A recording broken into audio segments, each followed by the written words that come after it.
Thank you. And in case you ever wondered how effective she is, she would not ever let me leave her community without making sure I understood how important this project was. She described it.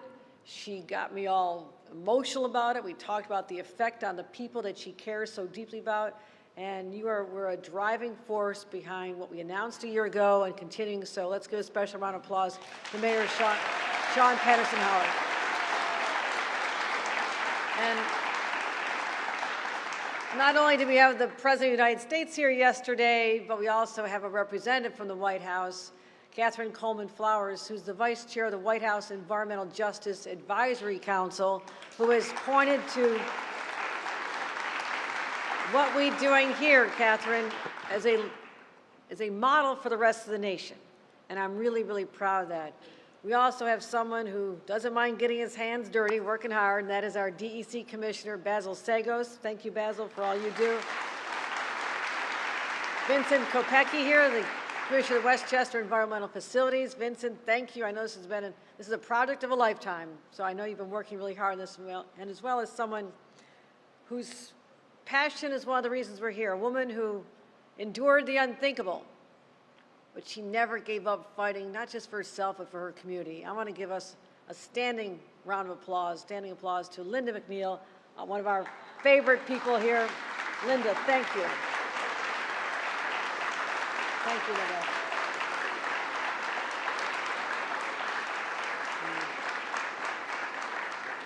I want to thank the Doles Community Center and Director Sean Paul Wade for hosting us here today. I was back here with an event for high school scholarships. It's great to be back here again, and this center is so incredible.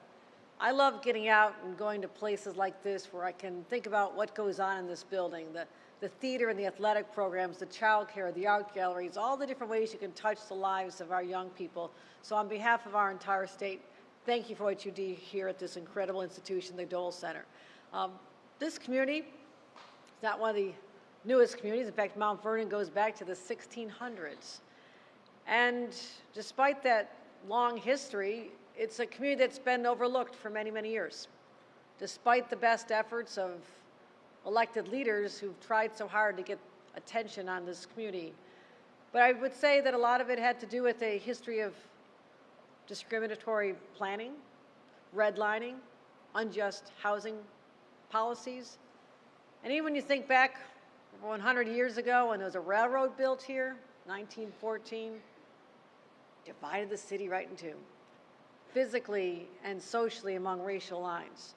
And that led to generations of families having limited access to economic and educational opportunities, and that impact is still felt today, more than a century later.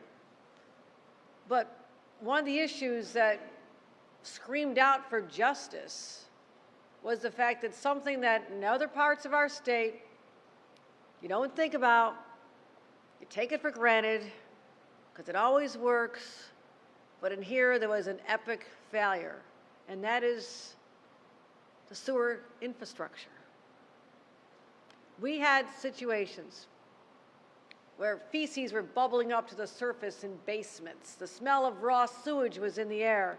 When you hear the stories, and many had to live with this themselves, you almost can't believe that is happening in this century, in this state.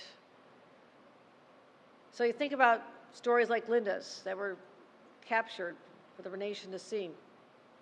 We talked about using a 16-gallon wet vac to suck up wastewater out of her own toilet and tub because the sewer lines were always so clogged.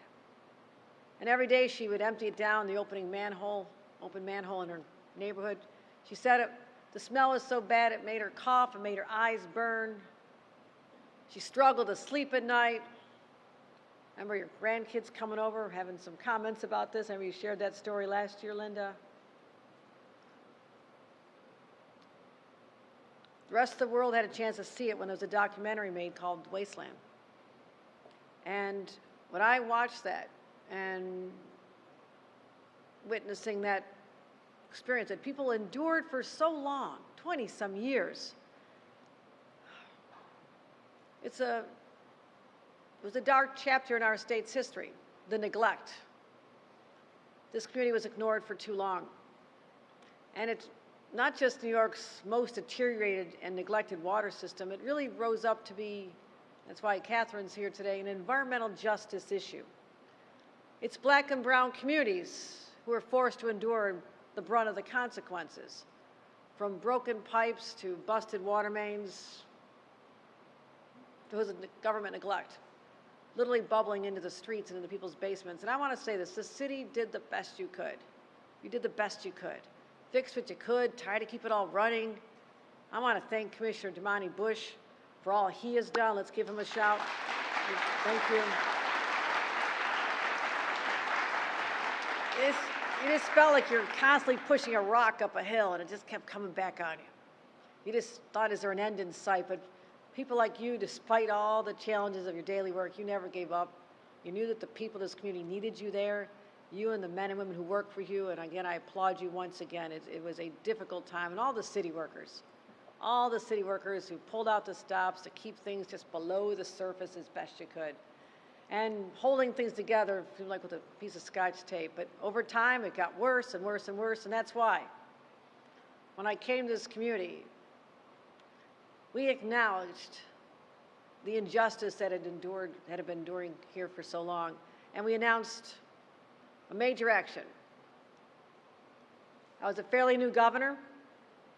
I've been aware of this situation from my time as lieutenant governor, from listening to our elected leaders in Albany. And one of the reasons this was never addressed is the scale. The cost was so prohibitive. And I said, what's the price tag? I was told about $150 million. Now, normally that'd be a statewide program. That's right, like $150 million for a statewide program. That's pretty good. It was all going to be spent in one community. And I said, you know what? Too bad. We have to do this. They have waited far too long. So we said we're going to repair and strengthen Mount Vernon's infrastructure and deliver for the people who've had to endure the most inhumane circumstance. We signed a city, state, county agreement to get it done as soon as possible because I am impatient. Linda's impatient. She's waited a long time. I'm right up there with you, sister. I'm like, get this done, right? Get this done. So I'm proud to announce, 1 year after our wonderful announcement, and it was one of the most joyous times of my life, when I looked out in that room and I saw what that meant to the people of this community. I said it then, I said this was the best day. But let's make things really happen now. Beyond an announcement, beyond a press release, beyond an event, let's make this happen. So I'm really proud to announce, I wanted to be here at the start of this, we are starting construction on the critically important 3rd Street sewer project, which will ensure wastewater service and enhance quality of life for over 5,000 residents who've been waiting forever. Last year I stood here and I said, 3rd Street, help is on the way, and here that help is. Help has arrived. So we've been able to accelerate the planning and design process, again, move it along, and break ground literally just 1 year after our announcement, which is extraordinary. And we worked on 33 emergency repair projects because there's a lot of things that would have to happen before we could do the major work. We kicked off a program to help the infrastructure system start working now, working with the Board of Water Supply, helping replace lines that were filled with lead, and bringing relief directly to our residents. Also, we started working on our $3 million Mount Vernon Healthy Homes Initiative because we have to install equipment. And I know Linda is one of the beneficiaries of this. We have to prevent the backflow right now in the water infiltration systems that needed to be in there. And so that's why we said this project's going to take a long time overall, but what can we do in the short term to give people some relief? And I want to thank the incredible partnership, because this doesn't always happen. The state agencies, the city of Mount Vernon and Westchester County, George Latimer, thank you for all you have done for us. This is extraordinary. You are truly a great leader. And we're going to keep working diligently because this is a problem here. We also need resources across the state, working with the state legislature. And you have your leader right here. It's a big deal. $500 million statewide for clean water funding was just passed in our budget, bringing our total investment to ensure that there is clean water all across the state. It's over $5 billion. But a lot of communities don't have the resources. That's a lot of money. So communities don't have the expertise. They don't have the resources to get this done. So we assembled community assistance teams, because I come out of local government. I can't tell you how many times the state would say, okay, go ahead and do this, or here's some money, or you could apply for this, and you're like, where do I start? I don't have people sitting around to fill out the paperwork and do grant writing. I've got to do my job. So we wanted to make sure that we had these community assistance teams embedded to be able to be a resource and help you to make sure these projects can move ahead quickly. So today, we're on a path. It's been a long journey, but we're moving forward. And this is how we start righting the wrongs of the past and turning the trajectory of a community that was mired in a lot, but also suffering from an egregious injustice. So we all should be proud that if we come together and confront this type of discrimination and injustice as a society, recognize that we have the power today to do something about it. And when we use that power, let others know this is who we are as New Yorkers. This is a priority for us to say to people like Linda McNeil and the people of Mount Vernon, no more. That chapter has ended. We're closing the book on those practices that are abhorrent and starting toward a cleaner, healthier, more vibrant future for all of them. So I thank all of you for being here today at this special milestone. And with that, I want to introduce someone, again, we've been in the trenches together a lot, but I think that breeds this respect and an understanding of the challenges that we each face. And so I want to thank Andre Stewart Cousins for delivering an extraordinary budget, one that we can all be proud of. Thank you.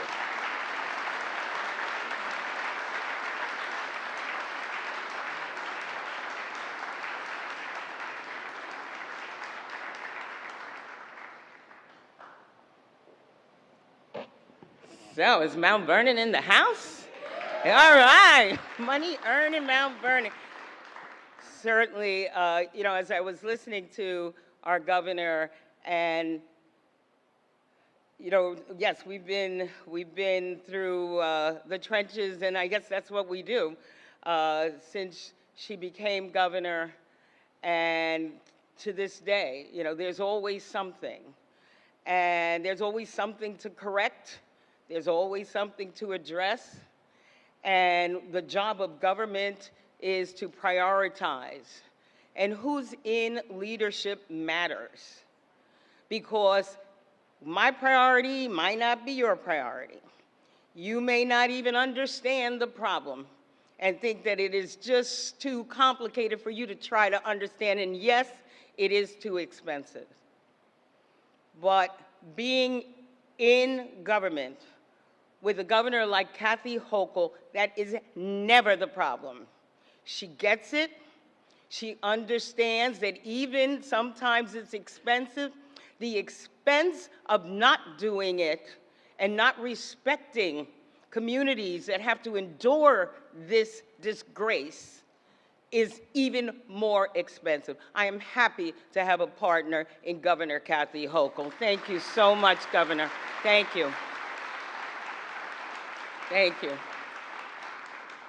And of course, I'm going to go through the line, but I do not have to tell you about our great county executive who, he'll always say he's from Mount Vernon, blah, blah, blah, but this is good. It's good for Mount Vernon. It's good for all of us. The great county executive, George Latimer, another great friend.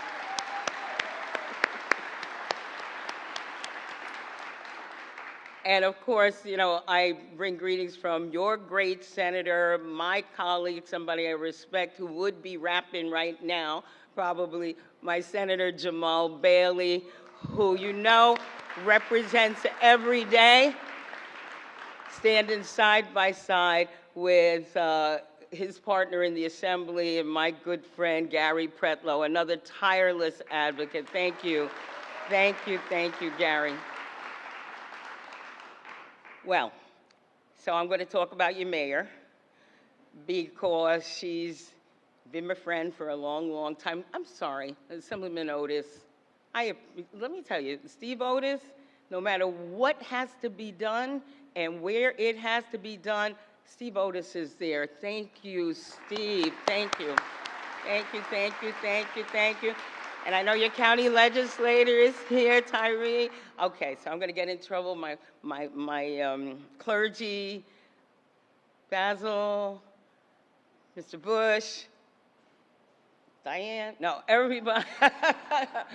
That's what happens when you're among friends. But when your mayor was almost newly elected, she called me after I'd become the majority leader. And she said, I know you don't represent, because I represent, Yonkers, Greenberg, and Mount Pleasant, but I'm your next door neighbor. She said, I know you're not mine, but I need you to be here because we have somebody from the White House coming, and this is a terrible problem, and you're the leader now, and you better get here. And I'm like, okay, here we go. And I walked into this room. She had it all set up, and we had the wonderful Miss Flowers there, and she had all the DPW people. She had everybody in the room, and then came the slideshow. Miss McNeil and so many of the homeowners were there. It was horrible. What a terrible situation. I thought I was just coming to support her and show some muscle, the state's with you. And like the governor, when I left, the state was with her because this was not a situation that would be tolerable under any circumstance. In fact, that we are in New York, in a major city in New York, and sitting there having the time when you flush your toilet and run down, this does not make sense. It was embarrassing. But the thing that really got me is that she was beating the drum loudly, but the other piece of this was that the government was now suing Mount Vernon for not fixing the issue that had been going on for too long. And once it started seeping into a major waterway, then it became, oh my goodness, what are we going to do? We're going to sue them to clean it up. It was insult upon absurdity. And it was just too big for the city of Mount Vernon with all its money-earning capacity. Money-earning Mount Vernon, I know. With all this to be able to take care of it. And she needed every single level of government to stand with her as she tried to navigate through the muddy waters, and I'm being kind, of what was happening. And so when the governor became governor and she heard you too, we were already standing at the ready. We knew what had to be done. And when the announcement was here, I was there because I was at that big table. And then when I heard, we're starting that work, I'm here again because I will always be at that big table to make sure that not only environmental justice is addressed, but that right here in New York, we lead as a collective level of government with a humanity that respects the right for people to live with dignity. And you know what, Ms. McNeil, I want to be there when you are flushing that toilet and having it go down. Thank you very much. Please welcome to the podium, Sean Patterson Howard.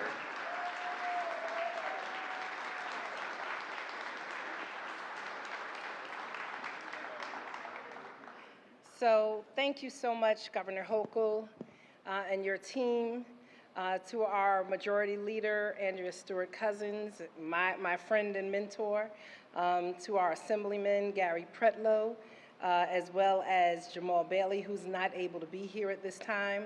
I can call them on Sundays at 10 p.m. or weekdays, even close to midnight, and we'll get on Zooms and we have real serious conversations as to how they can help Mount Vernon at very weird hours. And so thank you for always answering the call. The same thing to my county executive, George Latimer, and our Deputy County Executive, Ken Jenkins, who is in Albany right now, for doing that, because they answered the call on some stormy nights at midnight when our community was flooding and our entire sewer system was breaking down in about 10 different locations in the city back in October of 2020. To Basil Sagos, Commissioner Sagos and Commissioner Coleman, thank you, both from DEC and EFC, Department of Environmental Conservation and the Environmental Facilities Corporation, for having been our partners, as well as the Department of Health and the Department of Health for the state. I just need to make an acknowledgement. Anitra, can you stand up for just a quick second? This is Anitra Hadley.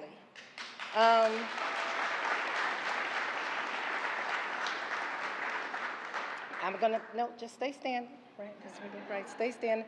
I want to thank my local electeds who are my partners in challenge and in victory, right? So to our Comptroller Morton, I see our City Council President Danielle Brown, our Councilman Ed Poteet. I'm not sure if, well, the others are trying to be here, but they're not here right now. Our County Legislator, Tyree Woodson Samuels. And if all of the Mount Vernon staff could stand up for just a second. City of Mount Vernon staff.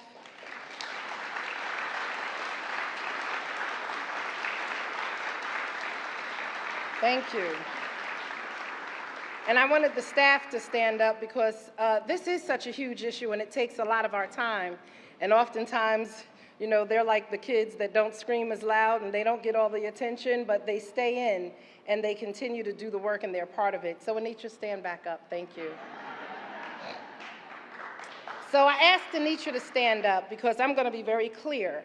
I'm the type of person who will take all the blame, but I will share the credit, right?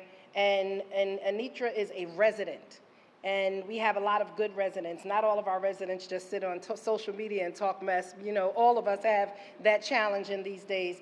But she picked up the phone and she's like, this is too much. And she knows Miss McNeil and her daughter and her family, and she said, I've been reading, I've seen some things, and there's a woman named Catherine Coleman Flowers, and I want to see if I can connect you to. And she picked up the phone and she got us some phone numbers and she put me in touch with Catherine Coleman Flowers. And so now you could sit. Thank you. Right?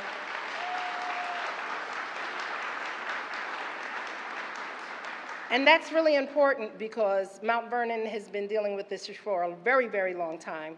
And as you said, you could scream locally, but it wasn't until it started to mess with the environment around Mount Vernon and other communities of greater political power and who were not as diverse as Mount Vernon started screaming that the federal government and the state government came in to sue us and to fine us. And we had to find partners who had political power, maybe sometimes even outside of our state, to help lift our voice. And that is what Anitra's connection did.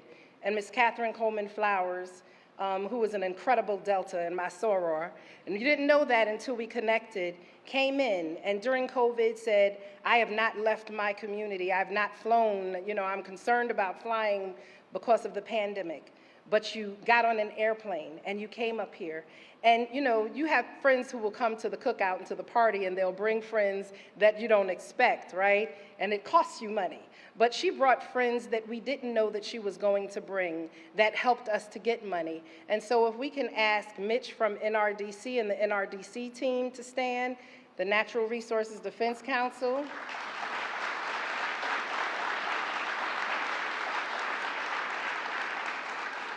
And they have a tranche of powerful environmental attorneys that I've seen sue other cities because of, on behalf of environmental justice, and we didn't want them to be on that other side, and they joined us on this side. She also brought Davita Herzel from Aclima, and who is now doing an air quality program with us through DEC, and that's really, really important.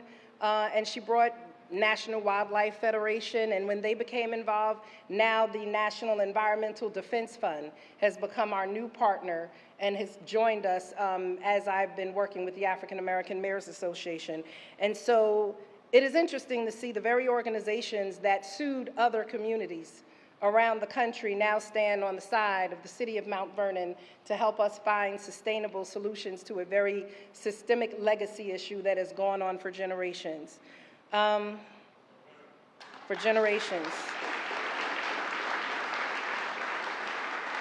I want to thank our partners because government does nothing by itself. Our civic leaders who are in the room, our clergy leaders, our business leaders who are in the room, because you all make a difference and they're all behind this effort.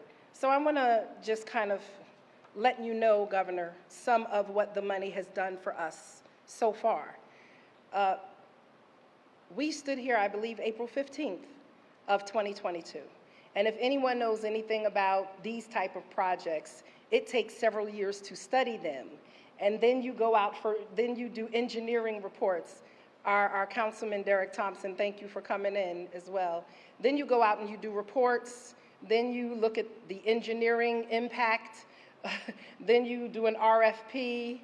And then you come and you break ground. And that usually takes years. And so 1 year, actually less than 1 year after we stood in City Hall and the City Council chambers and announced this partnership, this is a record. This is a record setting. Less than 1 year later, the money is starting to take impact and in the ground. So in 2020, when we talked about our sewer system that's over 100 years old and decayed, we have in 2020, we fixed about 3,000 linear feet of sewer line, right? In 2021, we were able to fix 5,000 linear feet of sewer line. But in 2022, once we had partnerships and money, we're up to 20,000 linear feet of sewer line.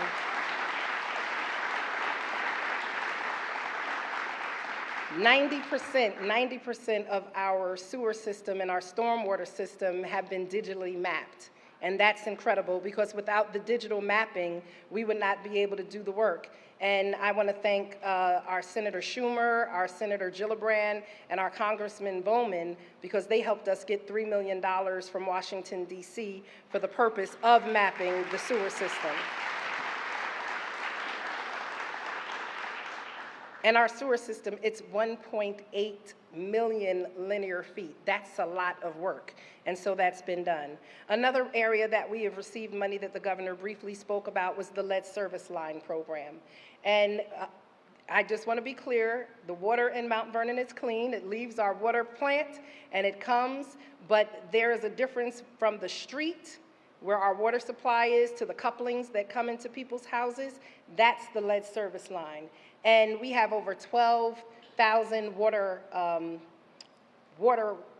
customers, 12,000 water customers, and we have been able to test over 9,000 of those water customers. And what we found out is that 64% so far of all of our all of our water service lines from the street to the house are lead. And so 64% of those are lead lines, and it's important for us to know this so that we can now work with the state and the federal government and foundations to secure money to replace these. But the first thing we had to do was map it. Once you are able to diagnose the problem, you're able to make the case to solve the problem. So thank you for that. We also thank the state because the governor talks about the $150 million, but it was our incredible grant writers and our mighty team who stood up night after night who just before you made the $150 million announcement, we received $10 million from the state of New York through the Water Quality Improvement Program. And so it's not that we have 150, we have $160 million from the state and $3 million from the federal government to assist us with this issue.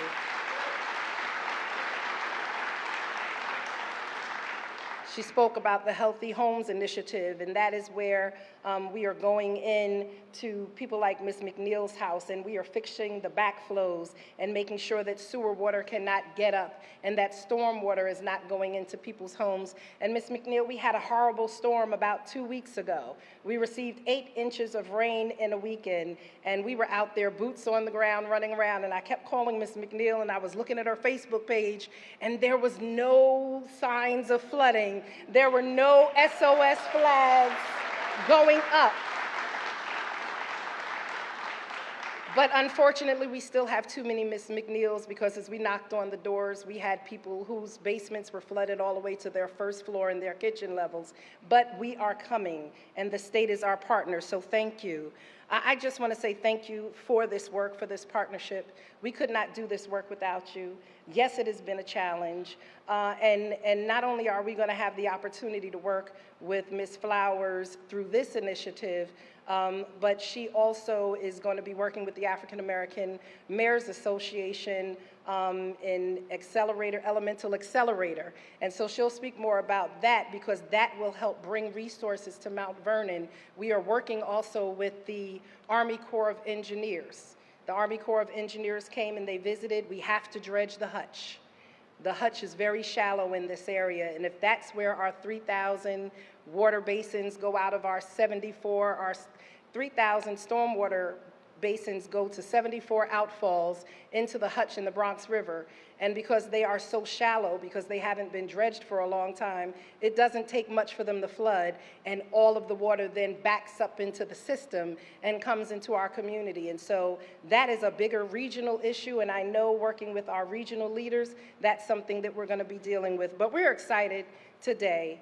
And I promise you, as we were out there at 7th and 3rd, I'm going to call her Shirley because she was born in October of 2022, and that's the sewer bypass system that allows the people in the neighborhood to flush their toilet. She's been hit by a car. She's endured many storms, but she has kept our residents able to flush their toilets. And there's nothing sexy about that conversation.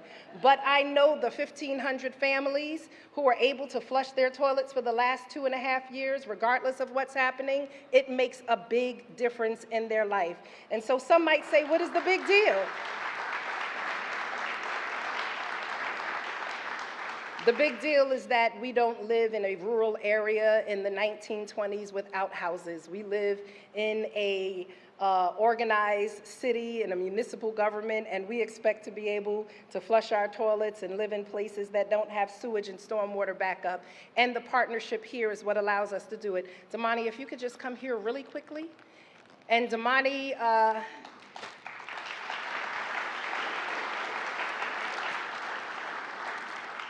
thank you for being part of Team No Sleep and Boots on the Ground, and I'm going to give you the honor of doing this. Governor, if you could just come for a second, because you're part of our team here in the city of Mount Vernon. Oh, isn't that great? So on behalf of the city DPW, Thank you.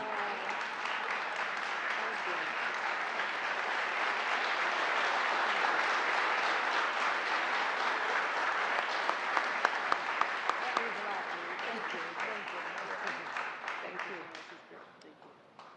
And with that, I just want to say thank you, everyone. Please know also that thank you for the state is working with us around our bridge replacement. Governor, I know you're not running right now, but the Fulton Avenue bridges and the South Street bridges are being replaced, and the governor's office and team are working with us on that too. So thank you for the work that you're doing in many ways, and thank you again to the DEC and EFC. They did come down here a few weeks ago, and we went around to some of our parks and playgrounds. We went to some of our flood zones, and we're looking at greater drainage systems in those areas. And so we're not even sure what the future partnerships are going to be, but we know that there will be more opportunities for partnership, and we're just really, really grateful to you for coming to our aid and our assistance, but more importantly, treating our community with dignity.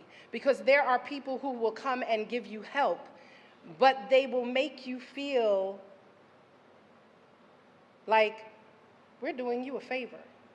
They haven't come in with that spirit. The state has not come in with the spirit of we're doing you a favor. They've come in with the spirit of that we are your partners, this is an environmental injustice, and we are here to help you rectify it. So thank you to your team. And of course, our County Executive Latimer, they are part of the three-part of the stool that is allowing this partnership to be done. The state provided the money. The city of Mount Vernon is doing a lot of the background work in partnership, and thank you so much also Commissioner Kopicki, because he and his team through the county are doing a lot of this work and leading. They are the project managers. And the last thing that I'll say is when they announced the money last year. We said we're grateful for the money, but we also want to make sure that our city has the capacity, once this project is done, to maintain our systems. And so the state has helped us rent space on Gramerton Avenue. We're going to get 2 civil engineers and sewer engineers to work with us, a project manager who will be on site, and hopefully in the future we will be announcing some partnerships around job training, because we want to make sure that our residents benefit not just from the capital improvements of the $150 million, but also from some of the job development that will help happen. Thank you so much. With that being said, I'm going to bring up our County Executive, George Latimer.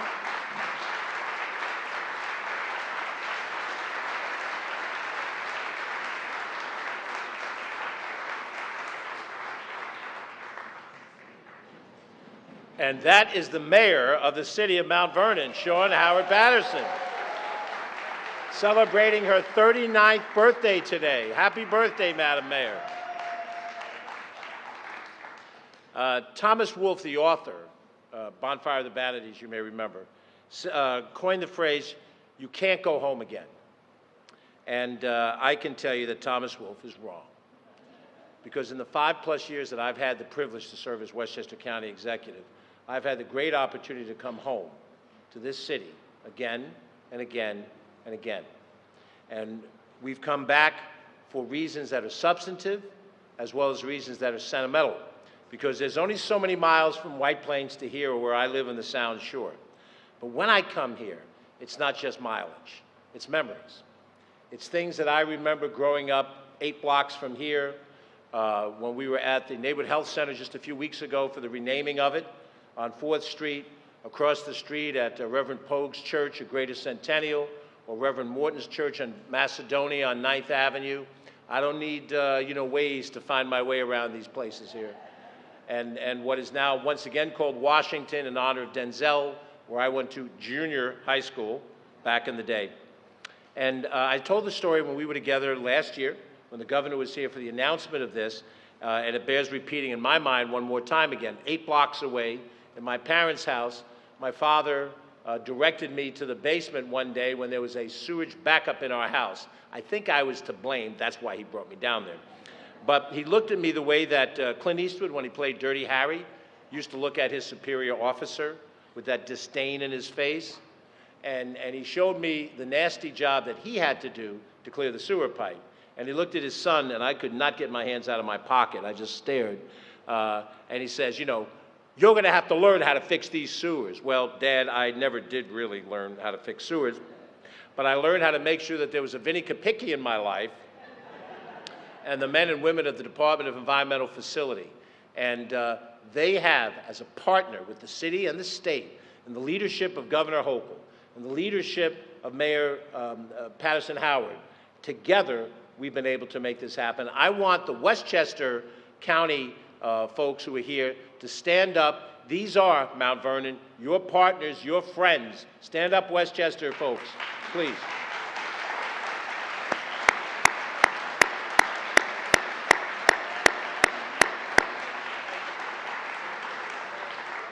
As I fondly say whenever Vinnie Kapicki or some of his leadership, Lou Vitrone, Melissa Rattini, and the rest are in the room, I say, I get credit as the chief executive of the county, as the mayor's chief executive, the governor's chief executive, but if you left me alone in a sewer treatment plant for 1 hour, the mess that would happen when I started turning the wrong dials and putting the wrong things in the wrong place. Those of us who succeed in these positions and who take credit for things that get done, the credit belongs to the professionals. It belongs to these people who know what they're doing and do it. And on the county level, I'm deeply appreciative of that leadership. Let me say, before I turn the microphone over to our guest from the federal level of government, that this story is about the leadership shown at the state level by Governor Hochul, with the support of the legislative leadership. Andrea Stewart-Cousins and I have worked together in one legislative body or another for almost 30 years. Gary Pretlow, your assemblyman, and I are personal friends before either of us ever ran for public office. but the leadership shown by the governor and the legislature makes this day possible. And this is about the cleanup of a terrible physical problem in this community. But this issue is about something more than that. The people outside of these four walls, not just in Mount Vernon, but all across this county and this state, they have lost faith in government. And you know it, and I know it. They're cynical. When we walk past them to do a photo op, they have a look on their face that this is all just a bunch of soup. That's not the word they use. They've lost the ability to believe that democracy works because we don't accomplish things. As simple as when you use the toilet and you flush it, that the material leaves and gets to a place where it can be treated properly and dealt with in a public health fashion. And it's extended to item after item after item. And it's not just in Mount Vernon, my friends. It's in the four corners of this county. I'll be in the wealthiest of communities, standard middle-class communities, and that cynicism grows, and there are people who work at that citizenship. They don't want to believe that there's leadership in this governor and this legislature of this state. We're all fallible. We make mistakes. We don't get everything done. But they don't look to see the good that has come out of this state government. In this budget, they don't see how hard this county, this city government has worked to try to turn things around that have been decades in the making. And they don't even see that the county government exists. What does the county government do? I hear it all the time.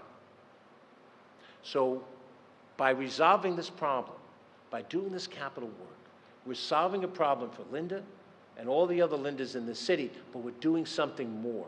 We're proving to people that government can work. It can actually work. That Memorial Field will not forever be a pile of dirt. It will be a ballpark again, and it has become that.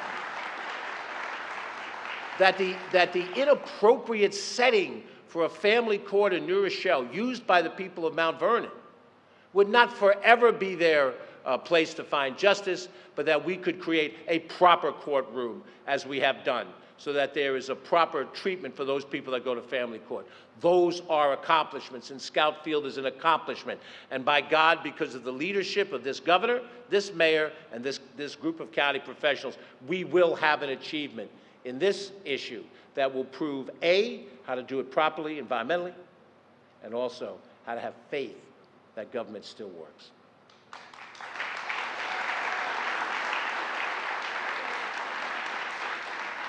The next speaker is a woman who is recognized far beyond the borders of Mount Vernon or Westchester County, or even the state of New York.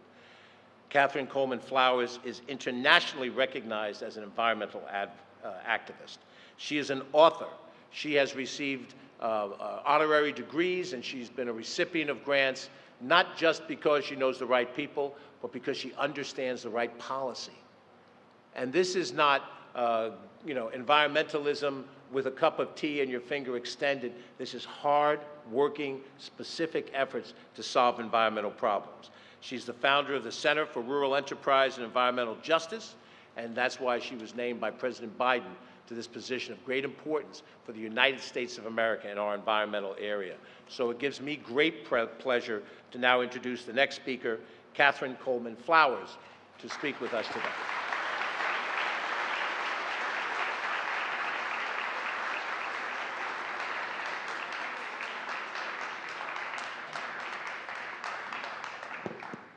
Well, I bring you greetings from Lowndes County, Alabama, and I am an environmentalist because I was first a country girl. And growing up in the country, I think we are natural environmentalists. And I know that a lot of people here in Mount Vernon and New York and every place up north had to flee the South to come to places like this and have a deep connection to our history and legacy. And I'm very thankful for Anitra, who I've never met in person before. I'm glad that you recognize her, Mayor. But I'm not very formal, so please forgive me, and I don't know all the niceties of politics because I'm not a political person, but I generally speak from my heart, and I'm very thankful for what I've seen here in Mount Vernon. I'm thankful for the governor. I'm thankful for all of the county and city officials that have worked together to solve this problem, because I don't get to see this often in the state of Alabama. I actually, when I was taking notes about what I was going to say, Governor, I'd like to extend an invitation, or you to help me extend an invitation to Governor Ivey from Alabama to come here and see how people work together to solve these kinds of problems, because we have sanitation issues in Alabama too. And what someone mentioned before about not having outhouses, in some places we're not that far from that in the state of Alabama, and we're going to keep working to solve it and look into Mount Vernon as an example of what happens when people work together to solve problems instead of making excuses. And I'm very thankful for this.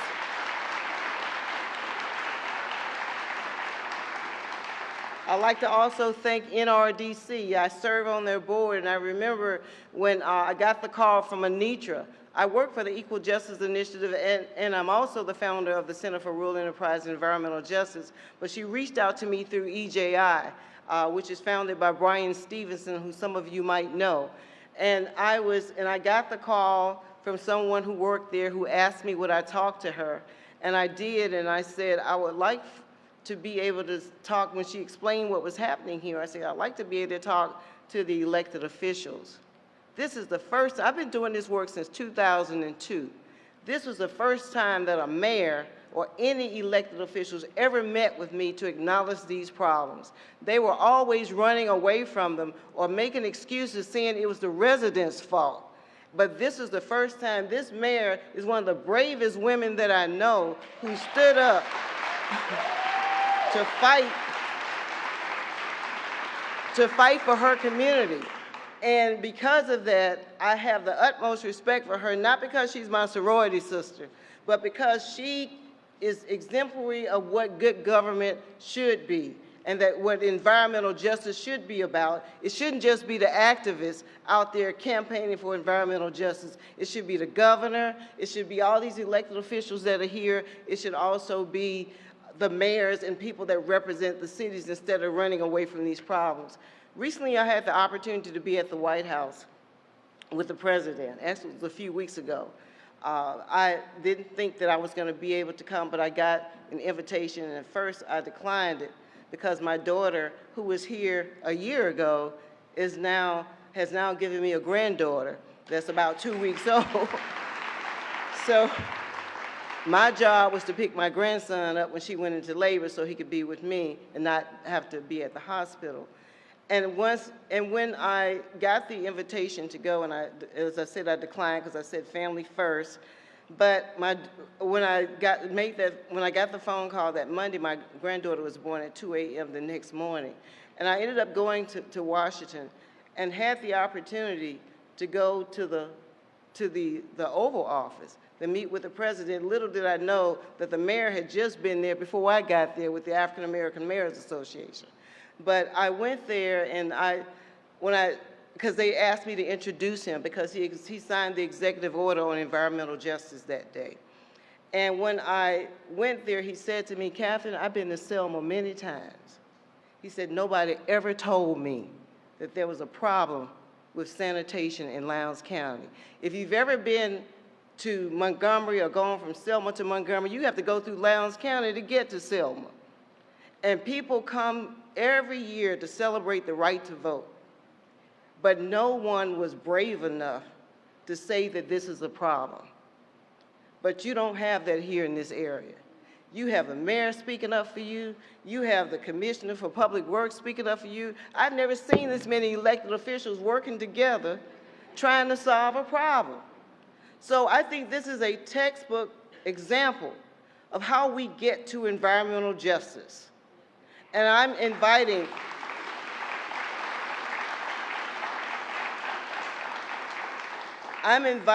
other people. I think this needs to be documented because some people don't know how to do this. We assume and take for granted that everybody knows how to work together. That's why people don't have confidence in government. Some people need to be taught how to work together. And I would like to, at some point, come back with some documentarians to document how we get to the solution. Because Mount Vernon is not the only place that was dealing with what you're dealing with. I just came from California. I spoke at UCLA. And they don't even know in the state of California, because I work primarily in rural communities, they don't know how many people there are on septic.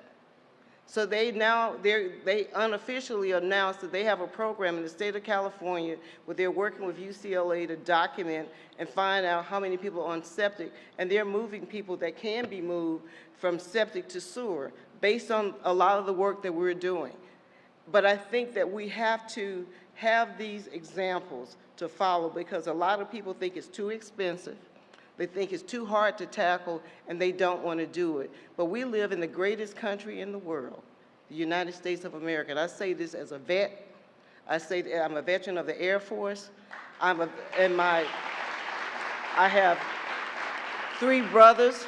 All of them served in the military. And my father, my God, all of us, if you ask us, he woke us in the middle of the night. Anybody in my family can tell you he served in the Army 5 years, 4 months, and 17 days. So for that, I think that this is what democracy looked like. This is why people marched from Selma to Montgomery, so they could vote for officials like you, and we can make these kind of decisions and be able to work together with groups like NRDC, who's now working with us to help change Alabama. Thank you very much, Governor. Thank you, Mayor. Thank you, citizens. Thank you. Please welcome to the podium Gary Pritlow.